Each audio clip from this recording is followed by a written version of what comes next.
If you could become world-class at any skill in the next 6 months, particularly if it's something that you dreamed of and put up on a shelf and gave up on. What would amazing look like for you? What would amazing look like if you were amazing? If you know what amazing looks like, then why haven't you gotten there yet? I want you to say, the reason I'm not as amazing yet because I hit the snooze button. That's why I'm not amazing right now. The reason why I'm not amazing right now is because I couldn't get up early enough because I told myself I'm not an early person. I don't get on Twitter every blue moon. I don't get on my app every blue moon. The reason why some of you will never be successful because you're not immersed in it.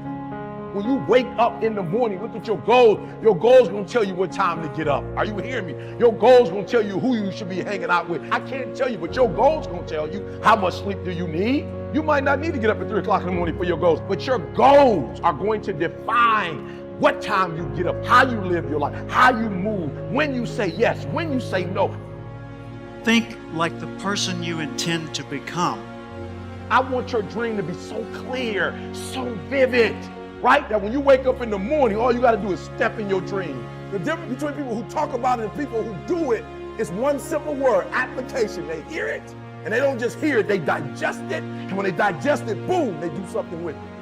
If you are alive, I know you ain't reached your best yet, right? You got more. You could do more. You could see more. You could be more. I know that all your energy, all your strength, all your skills, all your capabilities, like you're not operating on 1,000%. I know there's still some things you can do, some limits that you could push, some buttons you could push, some opportunities that you haven't explored. And the second thing I know is this: I know that you are not experiencing life to its fullest.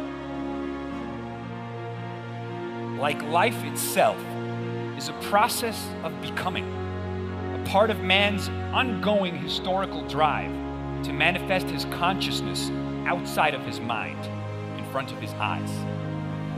Greatness is when we overcome our own boundaries, when we surprise ourselves. When mapped out, when we get the long view, when we get the big picture. That's greatness. Ask not what the world needs, ask instead what makes you come alive, because what the world needs is more people who have come alive. What makes you come alive? What gives you the goosebumps? What gives you the chills? What makes you well up? Somewhere deep inside, you know what kind of person you were designed to be. Ask yourself, how would the person I'd like to be do the things I'm about to do? Greatness is upon you, and it's time for you to bring that thing out. There's power in consistency. There's power in doing something over and over and over and over again. There's power in practice. Don't rush the process. Yeah, feel me. Some of y'all trying to rush the 21 days. It takes 21 years to be 21 years old. Don't rush the process. Trust the process. It's a matter of life and death. Yes, it's a job you don't want, but that job is going to propel you and position you for the next job. It's not just the class. It's the rest of your life. Are you hearing me? It's not just working out. It's an extra year on your life. It's not just eating right. It's another 7 years on your life. It's a matter of life and death. And so your life is in your hands. Your dream is in your hand. Your future is in your hand.